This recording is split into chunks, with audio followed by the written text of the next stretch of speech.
Good morning all of you. आप सभी का एम के शाहू क्लासेस में स्वागत है। आज ये वर्ल्ड ज्योग्राफी का 12वां लेक्चर है और इसमें हम सभी लोग विश्व की प्रमुख झीलें एवं जलप्रपात तथा जल संधियां के बारे में अध्ययन करेंगे। जल संधियों से हर एग्जामों में क्वेश्चन देखने को मिलता है और प्रमुख झील और जलप्रपात से भी। तो ये टॉपिक जो लेक्चर 12 है बहुत ही इम्पोर्टेंट है। किसी भी एग्जाम को आप उठा करके देख लीजिए या किसी भी पेपर को आप उठा करके देख लीजिए, लाइक एज आरओ या यूपीपीसीएस या लेखपाल या पेट या जो है कोई भी एग्जाम हो, तो उसमें आपको कम से कम 2 से 3 क्वेश्चन झील, प्रपात और जल संधियों से मिलेंगे। ये टॉपिक बहुत इंपॉर्टेंट है, इसे एंड तक जरूर देखिएगा। और इसके साथ साथ जो लोग चैनल पे पहली बार हैं वो चैनल को लाइक, शेयर और सब्सक्राइब जरूर करें।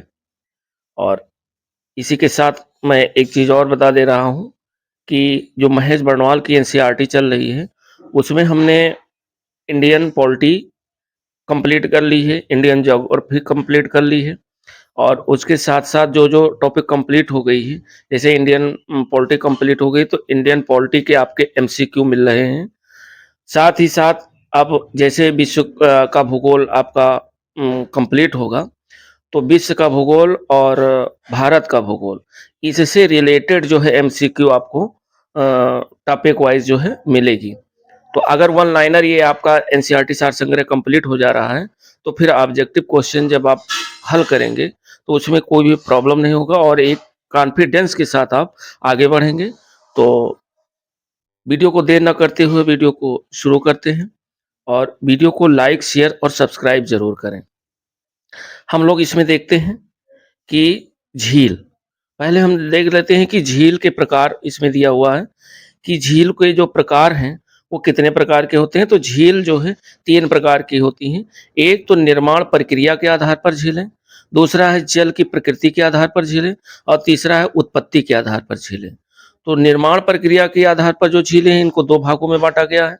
एक पहला है प्राकृतिक झीलें जो कि नेचुरली झीलें हैं और कृत्रिम झीलें। कृत्रिम झीलें वह झीलें होती हैं जो कि बनावटी होती हैं। दूसरा जल की प्रकृति के आधार पर देखा जाए तो एक खारे जल की जो झीलें होती हैं, जहाँ का जो पानी होता है ज़्यादा साल्टी होता है, नहीं खारा होता है। और दूसरा जो है मीठे जल की जो झीलें होती हैं। उत्पत्ति के आधार पर देखें तो उत्पत्ति के आधार पर कई प्रकार की झीलें हैं, जैसे भूकंप निर्मित झीलें। जब भूकंप आते हैं तो जो है गड्ढे-नुमा हो जाते हैं और झील का निर्माण हो जाता है। वलन से निर्मित झीलें होती हैं, भ्रंशन द्वारा निर्मित झीलें, ये सब उत्पत्ति के आधार पर हैं। दरार घाटी की जो झीलें हैं, हिमानी झीलें, गोखुर झीलें, जलोढ़ झीलें और डेल्टा झीलें। तो ये उत्पत्ति के आधार पर जो झीलें हैं वो इतने प्रकार की हैं। बाकी निर्माण प्रक्रिया के आधार पर 2 प्रकार की हैं, जल की प्रकृति के आधार पर 2 प्रकार की झीलें हैं। तो ये हम लोग झीलों के प्रकार देखें। अब हम लोग देखते हैं कि जो वन लाइनर जो क्वेश्चन है, यहाँ से क्वेश्चन आपके पूछे ही पूछे जाते हैं। लिखा हुआ है कि विश्व में ताजे पानी की सबसे बड़ी झील कौन सी है? तो ये है सुपीरियर झील, जो कि विश्व में ताजे पानी की झील अगर पूछ रहा है कि सबसे बड़ी झील कौन सी, सुपीरियर झील। कई बार ये एग्जामों में पूछा गया है। अगला पॉइंट कह रहा है कि विश्व की जो सर्वाधिक गहरी झील कौन सी है? विश्व की सबसे गहरी झील ये बैकाल झील है। विश्व की ये सबसे ज्यादा गहरी झील है। और क्वेश्चन पूछ सकता है कि बैकाल झील कहाँ की है या किस देश में है? तो ये रूस की है। रूस देश की सबसे जो है गहरी झील है और रूस देश की ही नहीं पूरे विश्व की सबसे गहरी झील बैकाल झील है, जो कि रूस की है। अगला क्वेश्चन ये पूछ सकता है कि बैकाल झील की जो गहराई है वो कितने मीटर है? तो बैकाल झील की गहराई 1642 यानी 1642 मीटर ये गहरी झील है, जो कि विश्व की सबसे गहरी झील है। यहाँ क्वेश्चन 3 तरीके से बन सकते हैं कि वन लाइनर भी बन सकते हैं, कूट में भी क्वेश्चन बन सकते हैं और कथन कारण में भी क्वेश्चन बन सकते हैं। जैसे पूछ सकता है कि विश्व की सर्वाधिक गहरी झील कौन सी? बैकाल झील है, ये वन लाइनर हो गया। या ऐसे कूट में दे दिया कि विश्व की सर्वाधिक गहरी झील जो है बैकाल झील है। दूसरा दे दिया जो है बैकाल झील रूस देश की है, या यहाँ देश का नाम बदल दिया। और एक कूट और दे दिया कि इसकी गहराई, अब गहराई आपको पता होगा तब आप क्लियर कर पाएंगे। कहाँ की है ये तब आप पता कर पाएंगे। बैकाल झील जो है ये जो है सबसे गहरी झील है, यानी विश्व की सबसे गहरी झील बैकाल झील। तो इस तरीके से कथन कारण में भी क्वेश्चन बन सकता है, वन लाइनर में भी क्वेश्चन बन सकते हैं। अगला क्वेश्चन कह रहा है कि विक्टोरिया जलप्रपात, वेरी वेरी इंपॉर्टेंट पॉइंट है, कई बार ये विभिन्न एग्जामों में पूछा गया है। विक्टोरिया जलप्रपात कह रहा है किस नदी पर अवस्थित है, किस नदी पर बनाया गया है, तो ये है जाम्बेजी नदी पर। कई बार ये क्वेश्चन पूछा गया है, ध्यान रखिएगा कि विक्टोरिया जलप्रपात किस नदी पर अवस्थित है, तो जाम्बेजी नदी पर।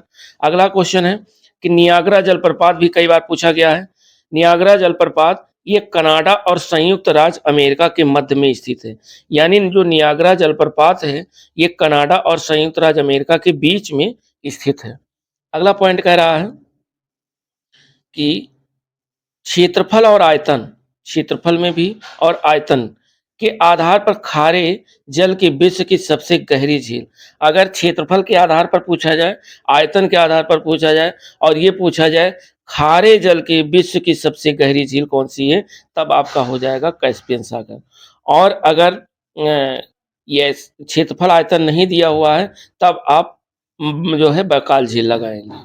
और ये पूछ रहा है कि क्षेत्रफल में भी सबसे ज्यादा बड़ा हो, आयतन में भी सबसे बड़ी हो और खारे पानी की जो है खारे पानी की विश्व की सबसे गहरी झील कौन सी है, तो वो आपका दोस्तों हो जाएगा कैस्पियन सागर।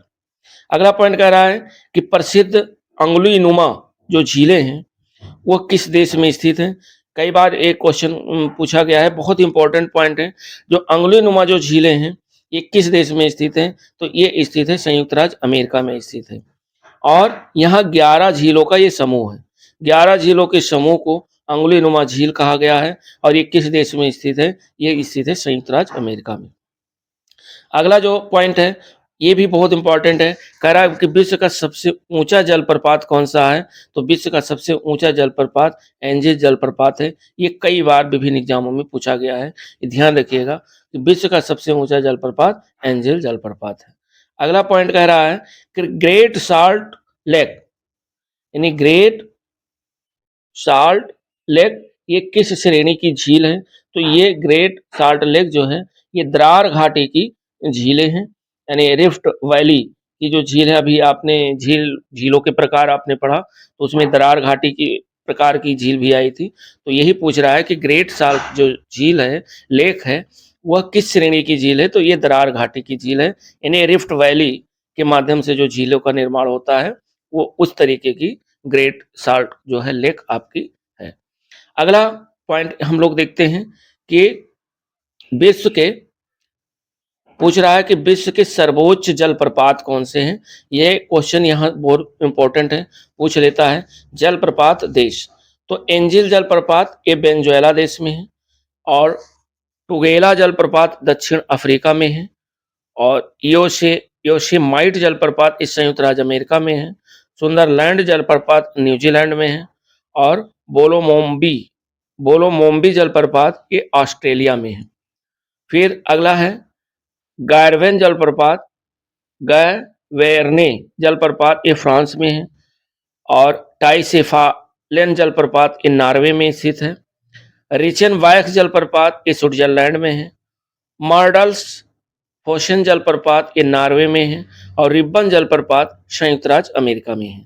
तो दोस्तों ये विश्व के जो सर्वोच्च जलप्रपात हैं ये हम लोगों ने देखा। आगे हम लोग देखते हैं कि क्षेत्रफल के आधार पर विश्व की प्रमुख जो झीलें हैं वो कौन कौन सी हैं। तो क्षेत्रफल के आधार पर विश्व की प्रमुख जो झीलें हैं, झीलें इधर एक साइड में दिया हुआ है, एक साइड में स्थित दिया हुआ है।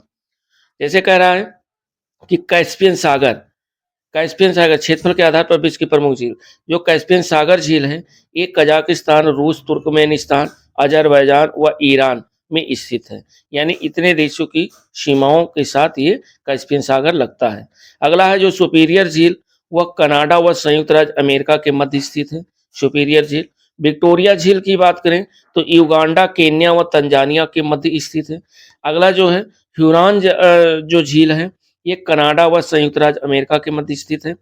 अगला है मिशिगन झील, मिशिगन झील कई बार पूछा गया है, वेरी वेरी इंपॉर्टेंट है। ये संयुक्त राज्य अमेरिका की जो झील है मिशिगन झील, ध्यान रखिएगा कूट में 2-3 झीलें दे देते हैं और या मैचिंग में, और मैचिंग में मिलाने को क्वेश्चन आ सकता है। तो मिशिगन झील हो गया। अगला है आपका ग्रेट बियर झील, ये कनाडा में स्थित है।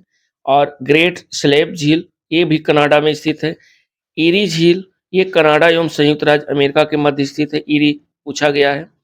विनिपेग झील, ये कनाडा में स्थित है।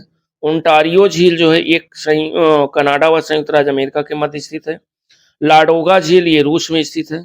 और बालखस झील कजाकिस्तान में स्थित है। ओनेगा झील, ये रूस में स्थित है। अथाबास्का झील जो है ये कनाडा में स्थित है। अगला जो पॉइंट है वो रेंडियर झील, ये कनाडा में स्थित, रेंडियर पूछा गया है, ध्यान रखिएगा। और इसिक्कुल झील, ये किर्गिस्तान में स्थित है। विनिपेग झील कनाडा में स्थित है। अल्बर्ट झील युगांडा व कांगो में स्थित है। और मनीटोबा झील, ये कनाडा में है। ग्रेट साल्क झील, ये अमेरिका में स्थित है, ग्रेट साल्क भी पूछा गया है। और वुड झील, ये कनाडा व संयुक्त राज्य अमेरिका की सीमाओं में स्थित है। अगला हम लोग देखते हैं जल संधियों के बारे में जो क्वेश्चन है। तो जल संधियां बहुत इंपॉर्टेंट हैं, जल संधियों से क्वेश्चन आते ही हैं। अगला कह रहा कि डेविस जल संधि, डेविस जल संधि ये कह रहा किन दो जल क्षेत्रों को जोड़ती है, जो कि जल संधियां बहुत इंपॉर्टेंट हैं। और कह रहा है कि डेविस जल संधि किन दो जल क्षेत्रों को जोड़ती है। तो ये जोड़ती है वाइफिन खाड़ी व अटलांटिक महासागर, वाइफिन खाड़ी अटलांटिक महासागर को डेविस जल संधि जोड़ती है। अगला कह रहा है कि कौन सी जल संधि यूरोप और अफ्रीका से अलग करती है, यानी यूरोप को अफ्रीका से अलग करती है। तो वो जल संधि का नाम है जिब्राल्टर जल संधि। कई बार ये क्वेश्चन पूछा गया है, जिब्राल्टर जल संधि जो है किस किस से अलग होती है।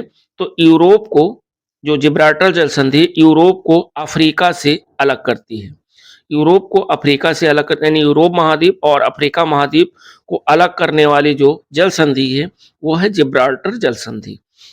नेक्स्ट पॉइंट कह रहा है कि आर्कटिक महासागर एवं प्रशांत महासागर को बेरिंग जल संधि जोड़ती है। अब ये अलग करती थी जिब्राल्टर, और बेरिंग जल संधि ये क्या करती है, जोड़ रही है किस किस को, आर्कटिक महासागर और प्रशांत महासागर।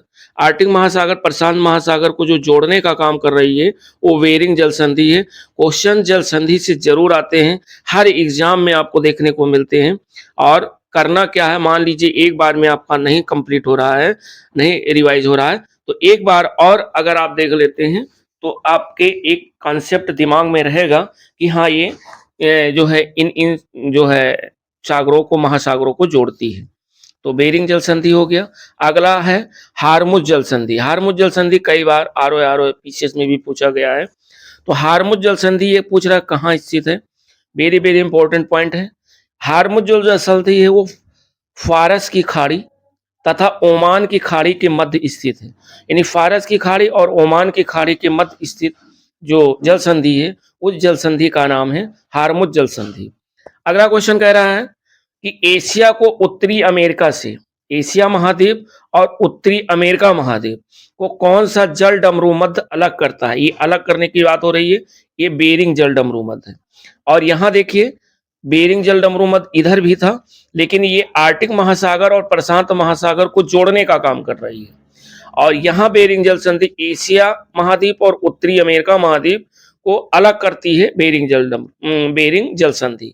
तो ये चीज ध्यान रखिएगा, कहीं कंफ्यूजन में उलट ना जाए, अलग करने के बजाय जोड़ने वाले में ना लिख दें। जोड़ना, अलग महाद्वीप को जोड़ रही है और पृथक हो रही है अलग महाद्वीप से। अगला पॉइंट कह रहा है कि 6 डिग्री चैनल किन दो क्षेत्रों को अलग करता है। तो जो 6 डिग्री चैनल है वो ग्रेट निकोबार को सुमात्रा, जो कि इंडोनेशिया में पड़ता है, से अलग करता है, यानी ग्रेट निकोबार को सुमात्रा से अलग करता है, और सुमात्रा पड़ता है आपका इंडोनेशिया। तो ये 6 डिग्री चैनल इंपॉर्टेंट है, ध्यान रखिएगा। अगला है इंग्लिश चैनल, इंग्लिश चैनल एवं उत्तरी सागर को कौन सी जल संधि जोड़ती है। तो इंग्लिश चैनल और उत्तरी सागर को जो जोड़ने का काम करती है उस जल संधि का नाम है डोवर जल संधि। वेरी वेरी इंपॉर्टेंट पॉइंट है। अगला पॉइंट कह रहा है कि यूनाइटेड किंगडम और फ्रांस, यूनाइटेड किंगडम और फ्रांस को जोड़ने वाली जो सुरंग है वह डोवर जल डमरू मध्य से निकाली गई है। यानी यूनाइटेड किंगडम और फ्रांस को जो जोड़ने वाली एक सुरंग है, और वो सुरंग कहाँ से निकाली गई है? डोवर जलडमरू मध्य से निकाली गई है। पॉइंट ध्यान रखिएगा, इंपॉर्टेंट है। और अगला जो पॉइंट है पाक जलडमरू मध्य, वेरी वेरी इंपॉर्टेंट, कई बार एग्जामों में पूछा गया है कि पाक जलडमरू मध्य किन दो जल संधियों के मध्य स्थित है?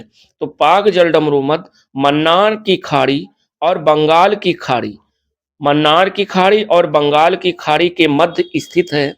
कौन? पाक जल डमरू मध्य। वेरी वेरी इंपॉर्टेंट पॉइंट है। तो पाक जल डमरू मध्य ये दो जल संधियों को मध्य स्थित है। दो जल संधियां कौन कौन सी हैं? एक तो मन्नार की खाड़ी जल संधि, दूसरा बंगाल की खाड़ी जल संधि। इन दो जल संधियों के मध्य में स्थित है पाक जल डमरू मध्य। अगला पॉइंट कह रहा है कि लाल सागर, लाल सागर को अदन की खाड़ी से कौन सी जल संधि जोड़ती है? तो लाल सागर को अदन की खाड़ी से जो जोड़ने वाली जल संधि है वो है बाब अल मांडेव। बाब अल मांडेव जो है लाल सागर और अदन की खाड़ी जल संधि को जोड़ती है। आगे हम लोग एक नजर में देखते हैं कि विश्व के प्रमुख जल संधियां, और विश्व की प्रमुख जो जल संधियां, जल संधि दिया हुआ है, किनको जोड़ती है और स्थित कहाँ है? तो मलक्का जल संधि की बात करें तो ये अंडमान सागर व दक्षिणी चीन सागर को जोड़ती है। यानी अंडमान सागर व दक्षिणी चीन सागर को जोड़ती है। और स्थिति की अगर इसकी बात करें तो ये इंडोनेशिया और मलेशिया में स्थित है। इंडोनेशिया और मलेशिया। अगला पॉइंट है पाक जल संधि, जो कई बार पूछा गया है, अभी आया है ऊपर। ये मन्नार की खाड़ी व बंगाल की खाड़ी को जोड़ती है और ये भारत और श्रीलंका के मध्य स्थित है। अगला है सुंडा जल संधि, कई बार पूछा गया सुंडा, ये जावा सागर व हिंद महासागर को जोड़ती है और ये इंडोनेशिया में स्थित है। अगला है यू काटन जल संधि। यू काटन जल संधि ये मैक्सिको की खाड़ी और कैरेबियन सागर को जोड़ती है और ये मैक्सिको क्यूबा के मध्य स्थित है। अगला पॉइंट है कि ओरंटो जल संधि जो है ये एड्रियाटिक सागर व आयनियन सागर को जोड़ती है और इटली अल्बानिया के मध्य स्थित है। बाब अल मांडेव जल संधि जो है ये लाल सागर व अदन की खाड़ी को जोड़ती है और यमन जिबूती के मध्य स्थित है। मोन्जाबिक चैनल की अगर बात करें तो ये हिंद महासागर में स्थित है और ये मोन्जाबिक और मेडागास्कर के मध्य स्थित है। नॉर्थ चैनल की बात करें, नॉर्थ चैनल जो जल संधि है ये आयरिश सागर व अटलांटिक महासागर को जोड़ती है और आयरलैंड व इंग्लैंड के मध्य स्थित है। टारस जल संधि जो है ये टारस जल संधि ये अराफुरा सागर व पापुआ की खाड़ी के मध्य स्थित है। मतलब इन दोनों को जोड़ती है और पापुआ न्यूगिनी और ऑस्ट्रेलिया के मध्य स्थित है। बास जल संधि की बात करें तो तस्मान सागर व दक्षिण सागर को जोड़ती है और ये ऑस्ट्रेलिया में स्थित है। बेरिंग जल संधि की बात करें तो बेरिंग सागर व चुक्ची सागर, चुक्ची सागर यानी बेरिंग सागर व चुक्ची सागर को जोड़ती है और ये अलास्का और रूस के मध्य स्थित है। अगला है बासफोरस जल संधि जो है ये काला सागर व नर्मा मरमरा सागर को जोड़ती है और ये तुर्की में स्थित है, ध्यान रखिएगा। अगला है डेविस जल संधि, ये बायफिन खाड़ी व अटलांटिक महासागर को जोड़ती है और ये ग्रीनलैंड और कनाडा के मध्य स्थित है। अगली जो जल संधि है वो डेनमार्क जल संधि, ये उत्तरी अटलांटिक योम आर्टिक महासागर में को जोड़ती है। उत्तरी अटलांटिक और आर्टिक महासागर को जोड़ती है और ये ग्रीनलैंड व आइसलैंड के मध्य स्थित है। डोवर जल संधि की बात करें तो ये इंग्लिश चैनल व उत्तरी सागर को जोड़ती है और ये इंग्लैंड व फ्रांस के मध्य स्थित है। आगे और अगला जो है लास्ट है कि डोवर जल संधि ये हो गया इंग्लिश चैनल व उत्तरी सागर को जोड़ती है और इंग्लैंड व फ्रांस के मध्य स्थित है। अगली जो जल संधि है वो फ्लोरिडा जल संधि है, ये मैक्सिको की खाड़ी व अटलांटिक महासागर को जोड़ती है और ये स्थित है संयुक्त राज्य अमेरिका व क्यूबा के मध्य स्थित है। हार्मुज जल संधि वेरी वेरी इंपॉर्टेंट है, कई बार पूछा गया है। हार्मुज जल संधि ये फारस की खाड़ी व ओमान की खाड़ी को जोड़ती है और ओमान और ईरान के मध्य स्थित है। हडसन जल संधि की बात करें तो हडसन जल संधि हडसन की खाड़ी व अटलांटिक महासागर को जोड़ती है और ये कनाडा में स्थित है। जिब्राल्टर जल संधि ये भी इंपॉर्टेंट है। जिब्राल्टर जल संधि की बात करें तो ये भूमध्य सागर व अटलांटिक महासागर को जोड़ती है और स्पेन व मैक्सिको के मध्य स्थित है। अगला है मैगलन जल संधि, ये प्रशांत एवं दक्षिण अटलांटिक महासागर के को जोड़ती है और ये चिली देश में स्थित है। और फोवेक्स जल संधि की बात करें तो ये दक्षिण प्रशांत महासागर को जोड़ती है और ये न्यूजीलैंड दक्षिण द्वीप स्टीवर्ट द्वीप जिसे कहते हैं तो न्यूजीलैंड में स्थित है। और फार्मोसा जल संधि ये दक्षिणी चीन सागर व पूर्वी चीन सागर को जोड़ती है और चीन व ताइवान के मध्य स्थित है। तो दोस्तों ये वीडियो बहुत ही इंपॉर्टेंट है और इसके साथ साथ ये वर्ल्ड ज्योग्राफी का 12वां लेक्चर है। इससे पहले हमने जो इंडियन पॉलिटी और इंडियन ज्योग्राफी कंप्लीट कर ली है। जो लोग ना देखे हों प्लेलिस्ट में जा करके lecture by lecture, chapter by chapter आप देख सकते हैं। और साथ ही साथ वर्ल्ड ज्योग्राफी का तो ये 12वां लेक्चर है ही है। इससे पहले 11 लेक्चर आए हैं, उन्हें आप देख सकते हैं। साथ ही साथ जो कंप्लीट हो गया है इंडियन पॉलिटी, उसके हम एमसीक्यू डाल रहे हैं। लगभग में 6 लेक्चर कंप्लीट हो गए हैं। आप चाहें तो एमसीक्यू यहाँ पढ़ करके एमसीक्यू अपने आप जांचने के लिए कि कितना हम प्रिपेयर हैं, आप उन क्वेश्चनों को कर सकते हैं। तो मिलते हैं नेक्स्ट वीडियो के साथ। तब तक के लिए नमस्कार, जय हिंद दोस्तों। आपका दिन शुभ हो।